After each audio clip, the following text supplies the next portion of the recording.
Hey guys! For today's video, ay papakita ko sa inyo, ayan, nagliligpit ng aking asawa na kanyang bagahe. So ayan guys, hindi nawawala ang aming mga picture sa kanyang pag-alis. Dala-dala niya yung mga picture namin, dinidikit niya sa wall malapit sa higaan niya. At syempre, yung nasa Reno, dala-dala niya talaga yan guys.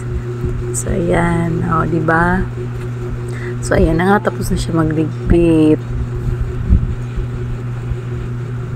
At ito na nga ang araw ng kanyang pag-alis. Madaling araw, gising na kami kasi maaga ang kanyang flight. Maaga kami umalis papuntang airport. So ayan guys, malapit na kami sa airport. So ramdam mo na yung lungkot pag dito ka na. Yan, makita mo na yung airport. Dito kami sa Terminal 1. At yan na nga guys, dito na kami sa Terminal 1 at ibababa na niya ang kanyang mga bagahe.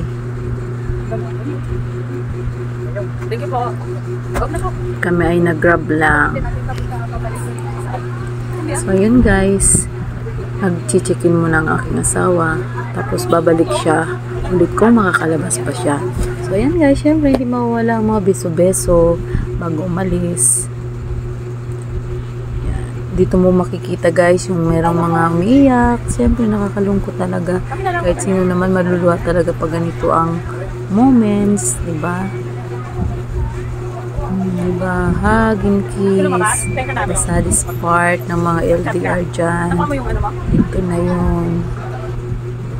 So ayun, papasok ng aking asawa at mag-check-in na siya. Sabi niya, hintayin lang daw namin siya hanggang siya ay matapos mag-check-in at lalabas siya. So, hindi siya tumitigil kakaki sa amin at hug mo, diba?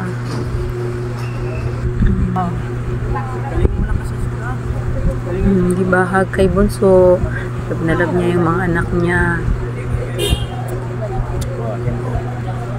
Ingat pa.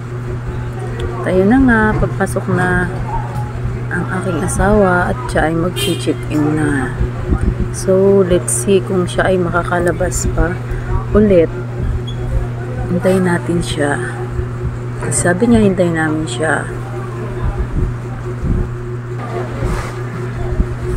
At yun na nga guys, nakapila ng asawa ko. Tanaw na tanaw namin siya. At ayun, kumakaway pa siya sa amin.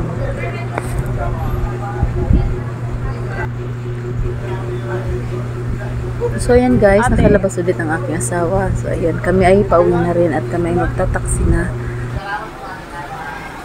So ayan guys, nakalabas nga ulit ng airport ang aking asawa. So ayan, kami ay pauwi na rin kasi may online pang aming mga anak. So ayan, hanggang dito na lang aking video. Ingat papa and God bless. See you next year. Ingat ka dyan. Ayan, thank you for watching guys. Hanggang dito na lang ang aking video. So ayan, thank you for watching guys. Bye-bye. Next message ka sa akin. Ayan. Oo ha. Sige na, ingat ka dyan.